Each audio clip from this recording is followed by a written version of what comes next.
If by virtue of a Special Economic Zones Act 2005, if a multinational corporation or the multinational company comes and makes an application for the setting up of a special economic zones, I am not ready to surrender my piece of land. Of course, I can purchase some other piece of land in lieu of the compensations that has been given to them. But you cannot actually compensate with the attachment I have developed with that particular piece of land which has been inherited from my ancestor. And that kind of a relationship and a sentimental relationship I have developed, you cannot evaluate. It is impossible. Under that circumstances, all of a sudden, you have enacted a Special Economic Zones Act. In the year 2000, the then Minister Mursala Moran visited China and very much impressed by the development made by the government of China. And without looking at the consequences and the adverse consequences, he was ready to enact the similar act in our country. The resultant product is that is the Special Economic Zones Act. The first ever special economic zones can be seen in Puerto Rico, established in the year 1947. In India, the first export process zone, it is not actually a special economic zone, it was actually export process zone, was established in the year 1965 in the place Kandla in the state of Gujarat. And of course, slowly it has given the legislative sanctions by the government of India. Now, if you just to make a reference to the next overview of the Special Economic Zones Act, who can establish it? If you make reference to the section 2 of the Special Economic Zones Act 2005, any person, he may be an Indian or he may be a foreigner, or any cooperative society or undivided Hindu joint family or any multinational corporations may earmark or identify a particular area for the establishment of the Special Economic Zone and make an application. Okay. Make an application for the setting up of the Special Economic Zone. See, single window approval procedure has been established. Mere making an application, single application is sufficient. That's all. It is not necessary that a person who wishes to set up a Special Economic Zones is expected to make an application, different applications in a different department. No, it is not necessary. It is the duty of the government to look after all those things, but for the purpose of setting up of the Special Economic Zone, the concurrent approval of the state government is must, and that has been actually provided under the Special Economic Zones Act. I don't know what is actually happening except in Nandigram, in West Bengal. In no other places, the farmers are actually showing very, very serious resistance against the acquisition of the land belongs to the farmer under the Special Economic Zones Act.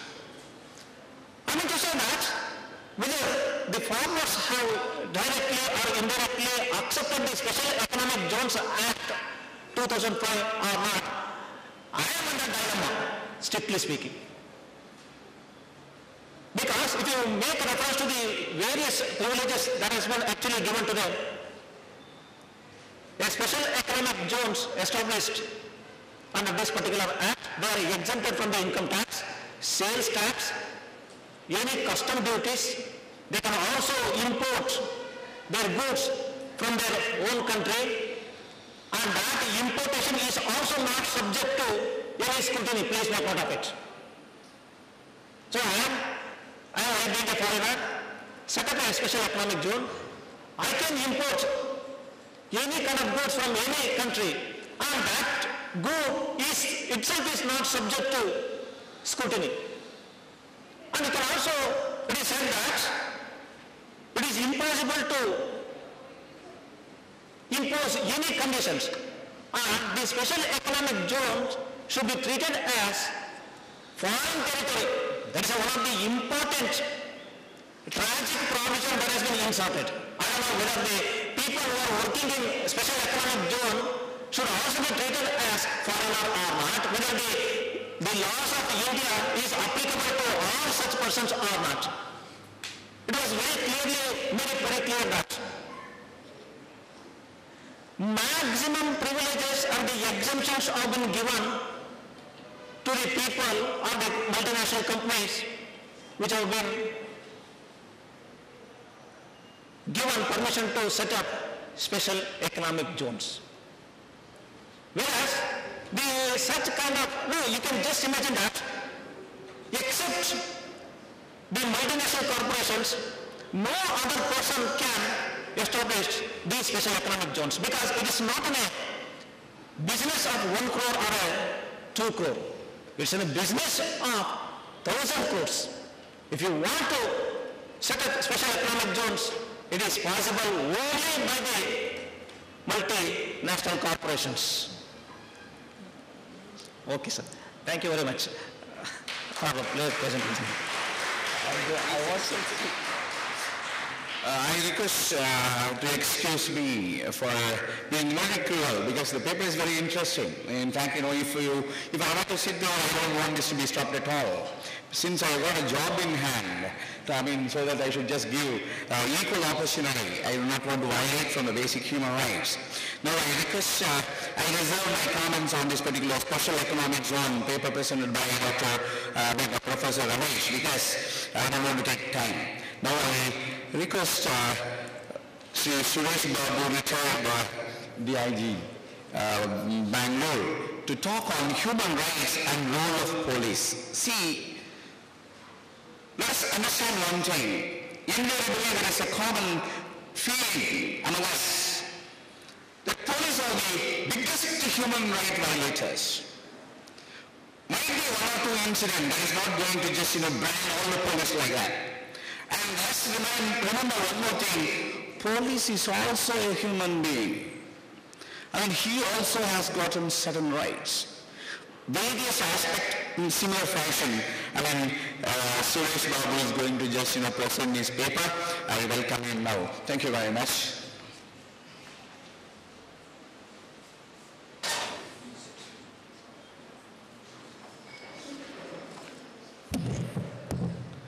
Mr. Chairperson and friends, thank you very much, Mr. Chairperson, for an excellent introduction on the subject.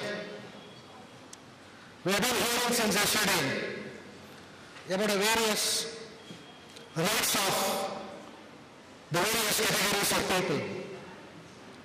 Fundamentally, the human rights, or rights which I would say are rights which exist from the cradle to the grave.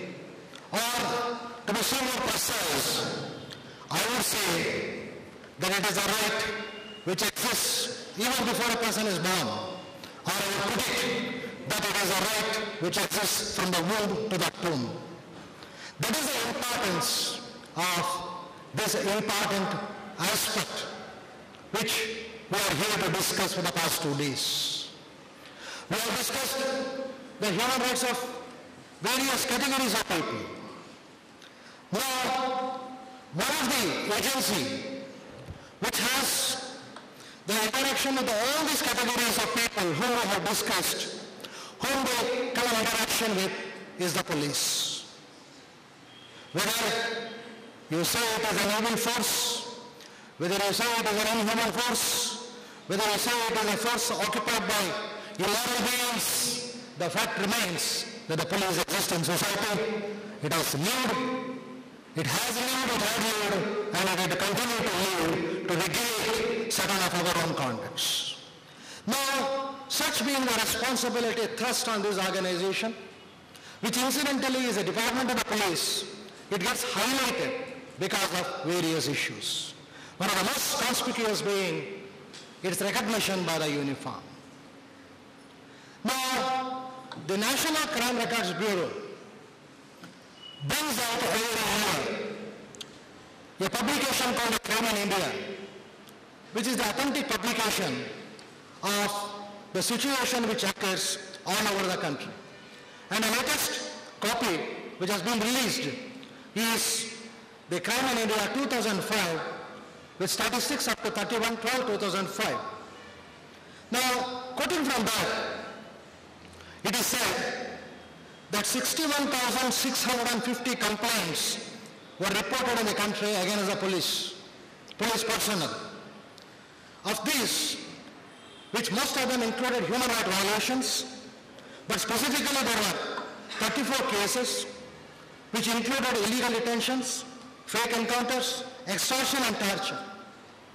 And as far as deaths in the police custody were concerned, there were 128, of which 67 were deaths of persons remanded to police custody by the court, and 61 were of those who were not remanded to police custody by the courts. And unfortunately, the custodial rapes which are reported were several. This could be the tip of the iceberg. It does not indicate the whole truth, but it does give some statistical information as to the way things are. Now, my purpose of discussing before you is, why does this happen? We say, yes, the police have been doing all this, but why does this happen? I only would take 3 or 4 aspects. I will give the salient features on those. I intend talking about the recruitment and training of the police personnel, the process of investigation and how it is an investigation, some observations on the law, and certain dilemmas faced by the police officer, and ultimately conclude with the suggestions, and I leave it to the August audience to decide whether some of these things do justify the comment which is very prevalently passed on the police. Now, the police came from the word policia, police from the Latin and Greek, or the polity, which is the beginning, and police existed in some form or the other from the earliest years. But today, we are moving into a system of a very, very balanced, a very organized structure with its own unique characteristics. And the recruitment of the policeman at our country takes at 3 levels, one at the level of the constable, at a district level, at the level of the supervisory officers, who could be a deputy superintendent of police directly recruited by the state public service commissions, or from the Union Public Service Commission in the form of Indian Police Service officers who are recruited and are called assistant superintendents of police. And these are all put into a course of training consisting of the various subjects, which includes both outdoor and indoor. While the IPS officers are trained at the National Police Academy in Hyderabad and perhaps looked after very well and told lots of things to boost their confidence, the same may not be said of the training in the states of the sub-inspectors and the constables who form the core and the persons who interact with the public day to day.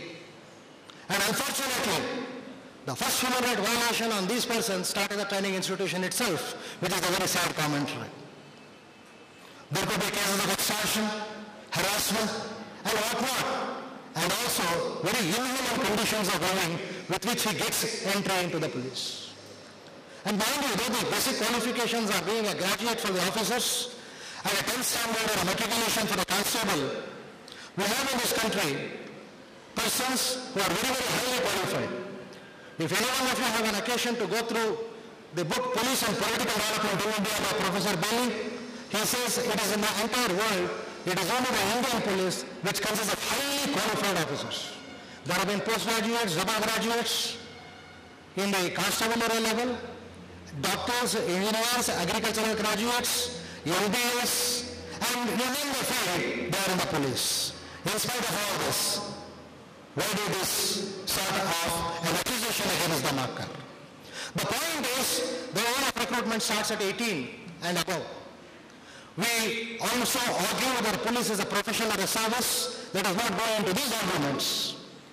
But any profession, like a medical profession or a legal profession or an engineering profession, what do? You take a person, put them through an intense course, and then ask them to take a specific type of job, which hardly happens in the police, where the mindset has already existed. Because of the various policies of the government, there have been instances where people at the age of 45 or 50 are recruited, who are more worried to the superannuation than to the study of the police. And you can imagine what would be this type of a police. Second aspect is a practical training which is inducted to them. And She's from Kodaga community. See, in that community, nobody passes even 6th standard. She passed out, SSLC with 62%, got a seat for PUC because she was scheduled time. She passed out BSc with 72%, MSc 9 university.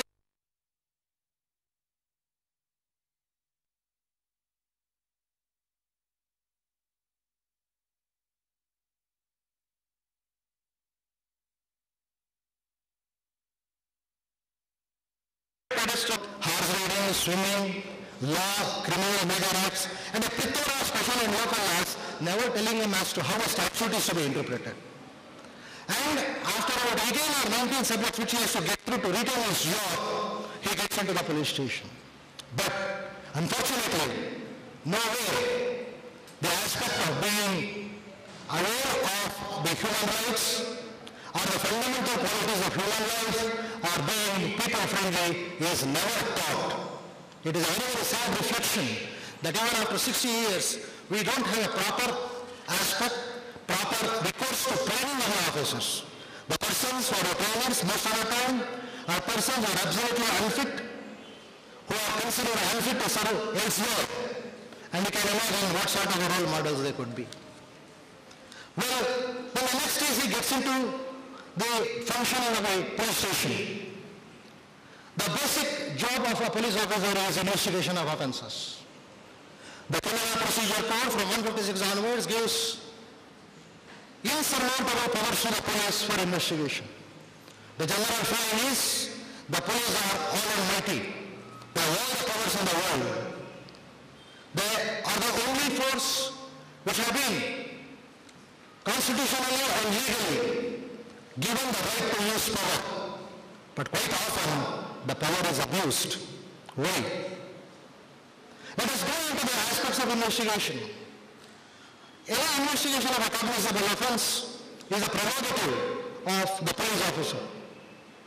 But many times, the person forgets that when he refuses to register an FIR or he reduces the gravity of the offense by not applying the proper sections, he is committing a human right violation.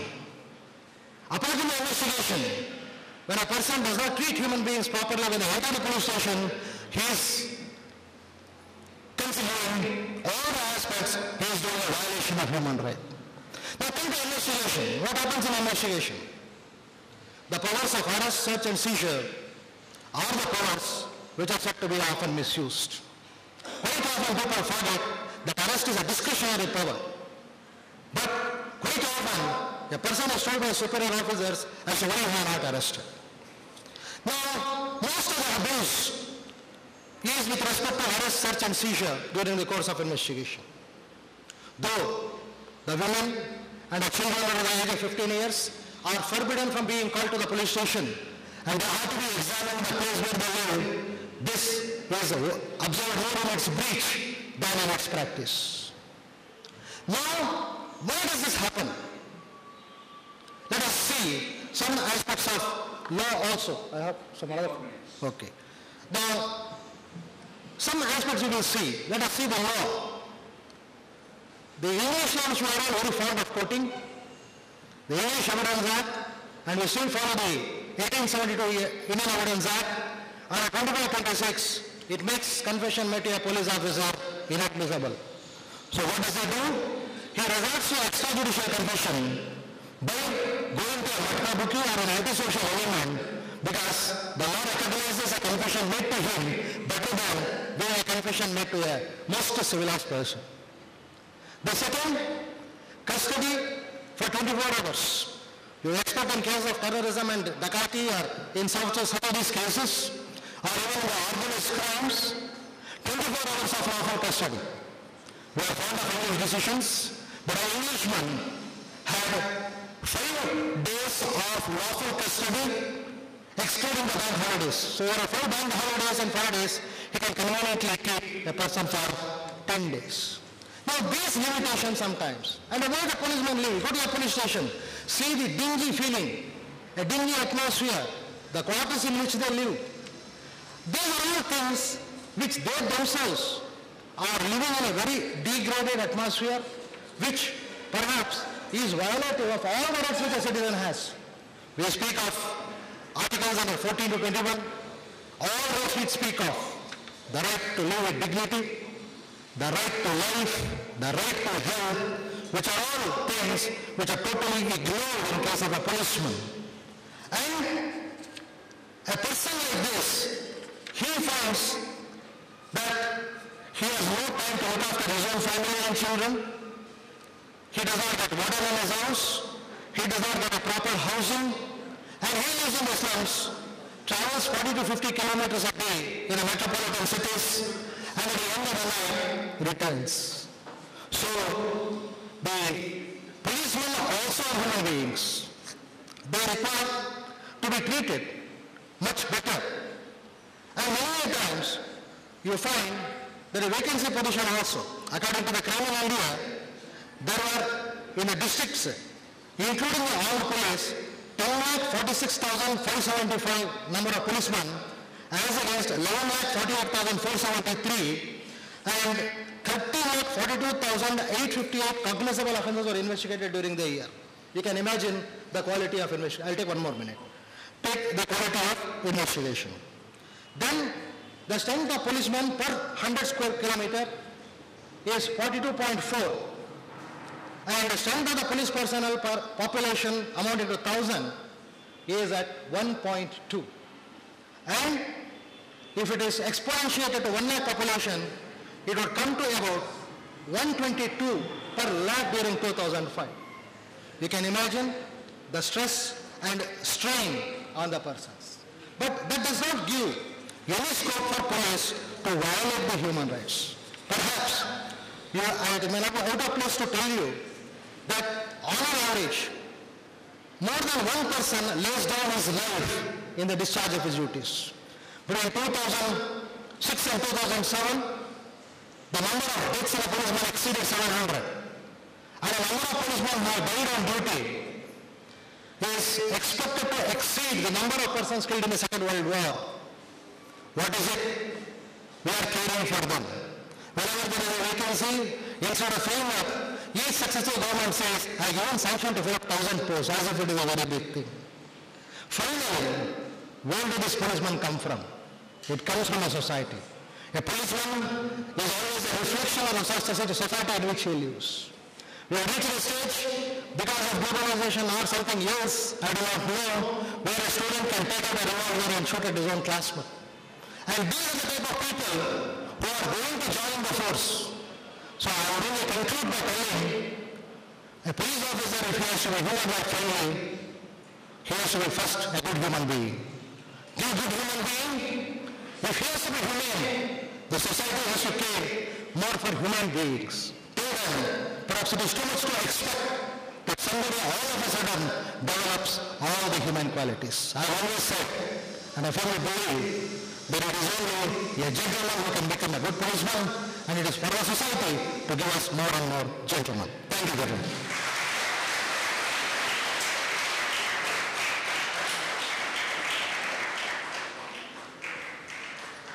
Thank you very much, Sri Suresh Babuji. The police, P-O-L-I-C-E. P stands for politeness, O for obedience, and L for loyalty, I for intelligence, C for creativity, and of course, E for honestness towards their profession. And the same thing is not only for police, everybody have to just, every one of us should just have that. Thank you very much for presenting the, paper on the human rights and role of police. Now I request the popular speaker, Dr. Ravindranath Shanbhag. He is going to present his paper on present position and the future expectation of human rights. In fact, I told him for you this, I was told that, he's darling of the audience. And then when he starts, and the audience, they do not want him to stop at all. I told him the timing is not counting for you. He said, no, if you are sitting there, you can do that, but you, moderator, you should maintain the same.